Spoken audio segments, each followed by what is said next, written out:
gonna do like 5 or 10 minutes, and then we're gonna head out. Just talk about how much comedy sucks. Well, I mean, you know.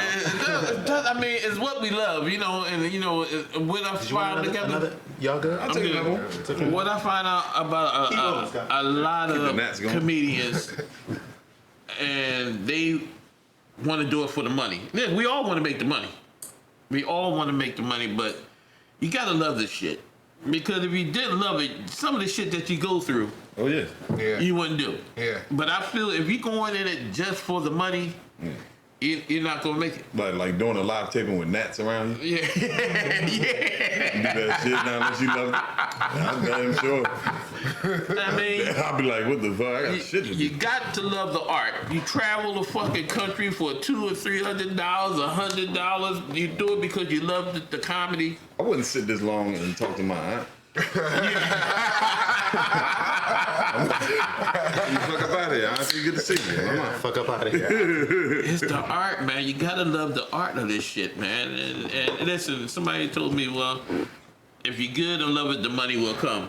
It's been too fucking long, but still, they said it will come. So, I mean, you got to love the art, but there's so many people out there that I see. Hey, listen, I'm not, like I said, I'm not begrudging them. I'm happy for them and their careers, but they just, some weak shit, bro. I mean, it's out there, but it's, you know, that's what, I mean, I'm glad it's kind of open like that, where people do have the liberty to go ahead. Yeah, yo, absolutely. These motherfuckers weak over here. I can be stronger than them over here. It creates competition. Yeah. You know what I mean? Yeah, But out there, yeah. like shit, if everybody was nice, like, what would it be? Yeah, that's true. Right, That's of absolutely course. true. Yeah. And comedy's so freaking subjective. It's so subjective, yes, it is. It's just funny to me how you could turn off a special, like because you don't. Like, I didn't relate to it. I didn't relate to it. It's not that he wasn't. I was just watching. I was like, I don't get it. I've turned off specials too, but it's funny because it's like, what do we want more than anything else? A Netflix special, maybe, you know, that would be nice. But it's like for someone who's there, and someone who's killing it that much to be doing that, and it's like, wow, this is unbearable to me. And That's weird to me. I mean, and that's what we were just kind of talking about earlier. Like, we hold these comedians up to the standard, you know what I mean? And our expectations are so high of them because they're on Netflix. Yeah. Right, You know what I right. mean? Because they're doing that right here. Probably in the comedy club, probably be a little bit different, but no, you on my TV, bitch. Right. Gotta pay for Netflix. Well, maybe not, but still, anyway. $15.99 a month? What is it? That's the problem with like comedy specials on like shit, is that a lot of people they perform for the crowd in front of them, so they crush in front of them, but they're not performing for the TV. Right. They're not performing for the people that's watching. So then they lose like. That's a good point. Yeah. It's true. It's true. That's just fine. And it's finding that balance, because sometimes we performing for the world too much. Sometimes we performing for a specific audience too much. And Yeah. But you know, but it does work. Like you look at like Kevin's first couple of specials, the Little Big Man, whatever. Yeah. I mean, hey, he played for everybody. That shit crushed. Just right, bigger than blacker. You know, but legendary. But you see a lot of comics that's coming out now that's getting the Netflix specials and things like that. Yeah. They just don't seem as polished. I won't say polished, but as strong. As those guys back in the Kevin and the early. They just don't seem as strong as those guys. And a lot of the material is like in the moment too. It's like those rock specials are like timeless, extremely relatable material. Yeah, and you can go back. Listen, and I say this to a couple of guys. I like if you can listen to Pryor. I mean, if you go back and listen to old Pryor material, it's still funny today. Yeah. And some of the guys that they did 2 or 3 years ago, you listen to now, you be like, Yeah. I mean, but it still feels that like I can listen to Cat Williams, Earthquake. I didn't like his last special, man, and I'm a cat fan. And it's funny because I was thinking about that when I thought about a lot of people said that. Yeah. I think it's because like a lot. Oh, God, I'm sorry. No, like when you were talking about they perform for the crowd in front of them as opposed to The wider America audience. at large. Yeah. I thought about that last Cat special, which Cat Williams did his first like 20 minutes It was on about Yeah. Jacksonville. And to me, it was pretty funny. Yeah, it was still funny. Right, I thought, but it's like, I mean, if you're not like a big Cat fan, like some of us it'll might take you be, out of it. It'll take you right out of it. That's a good point. So turn offable. if you're not like a cat fan. And the thing is, like, we change as human beings, and also we change as comedians. You have to. I mean, if you're working, you're supposed to evolve. But Right. our expectations as fans are, it's different from what they're evolving to. We don't know what they're doing now. You know what I mean? I feel like a lot of comedians doing specials now are just skipping straight to like second special material. Right. Like they're not doing the first special material where like you get to know the audience. Where like this is about my aunt, this is about my cousins and stuff. But they're doing second album material where they're like, all right, my aunt, my cousin, like we already know them and shit. But it's like, we don't know you. We don't know you. And not only that, they go to, all right, so if you're doing well, your lifestyle has changed. So now you talk about that lifestyle where most of these people can't relate to that lifestyle anymore. And I'll say this for one person, like Bill Bellamy. Bill Bellamy's out there doing everything, but when I saw him, he was still relatable to shit now, even though he's a millionaire, but his style has not changed from day one. He still go up on stage. He even talked about the shit that goes on in Hollywood, but he talked about it in a relatable way where I thought this shit was funny as shit. That can also be another problem. If you're like still the same you are at day one, then there's no reason to put money behind you because you're not growing, you're not changing. But but like I said, you can grow, but still be yourself. Yeah, you still be yourself, and I think even still, he Mr. Millionaire, Mr. Movie Star, and all that. He still is relatable to the crowd talking shit. Yeah.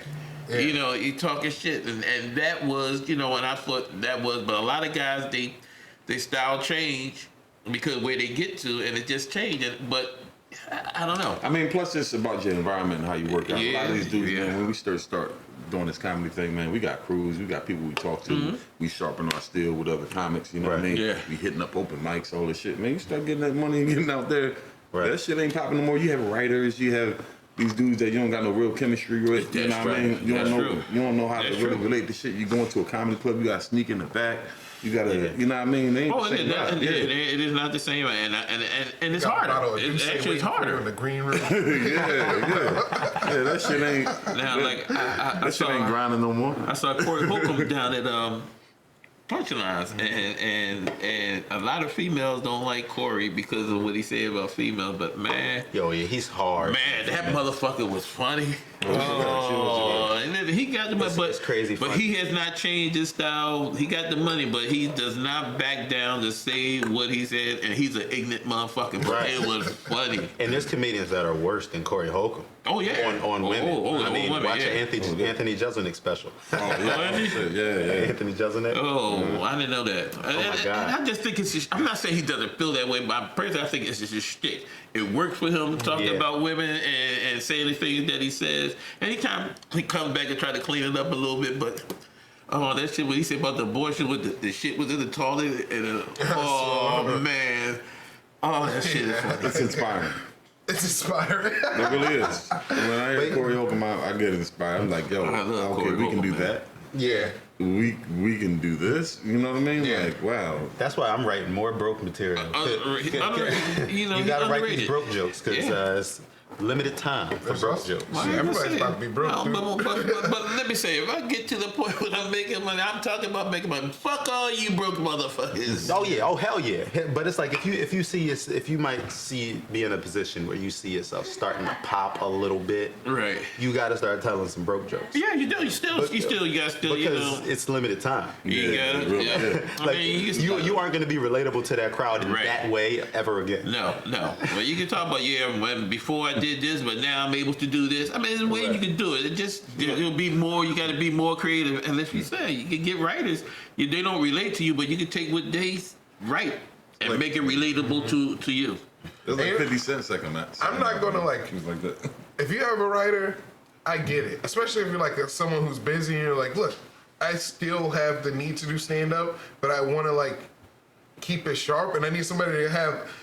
They're not like they're like ideas. When you like, they have the ideas guy, and they're like, "Yo, dude, this would be funny if you did." You're like, "Oh yeah, and let me figure this out." Right? Like I don't know. I feel like those are fine, but if you have somebody like writing like verbatim, like word for word, that's fucking. That's not. I could never like respect that. That's not like that. What are you doing? You're not telling your story. You're just up there for the money. Yeah. Nobody knows. Which is also not bad, but like if you're just Nah, you still got your own life, your own purpose for being up there. Then it's like a show and not stand-up. Yeah, that's what we're about. We have a purpose. We got a story. We got a story. We got a story. You know what I mean? We got a perspective. We have something to say. The way we see our outlook. Now, I have a friend, and I write 99% of my stuff, and I have a friend who wants to be a comedian, but he just doesn't go on stage. He writes some stuff, and sometimes he send me some stuff, and I'm like, "Oh, that shit is good." Yeah, I'm keeping it, but I gotta tailor that shit to my own stuff. You gotta rewrite that shit. But sometimes he be sending me shit. I was like, "Dude, if your fucking ass don't get on stage, I'm keeping this shit." And he's like, "I don't care," you know. But it be some good shit. But it, you know, no offense, white guy. He's a white guy, and so. But you don't have to. Okay, I'm just fucking with him, but my white guy's. Plus, he got the long hair. He's good. But I had to take that shit and tailor it to you know my style and stuff like that. So I mean, I get it, you know. But this comedy business is a motherfucker. Nah, man. I mean, you get a good comedy homie that you can communicate. You can communicate. Yep. You know what I mean, and that knows you. You know what I'm saying, and like, yo, dog. You should say that, or knows your material. You know what I mean? He'll say, no, you know what you should do? Exactly. Yeah, that's cool, yep. Say this word right. at the end. He tells you, he can give you opportunities for callbacks. That's a good homie move. Exactly, word. Yeah, because certain act outs might be like, that would be a good callback here. I couldn't do it, but you should do it. Yeah. Sometimes some people, your boys, they see the order, they're like, yo, dude, maybe you should flip those. And you're like, oh. Right. Well, that's good when you have comedy friends like that. I mean, I got 3 guys who I send, when I write shit, I got 3 people I send it to. And I get their response, and someone say, well, that's cool, that's not cool. You say it like that, because sometimes I can say some ignorant shit. And he's like, man, you may not want to say that on stage. And I say, all right, I'll say it anyway, but no. All right, Scott, we good. You can cut it.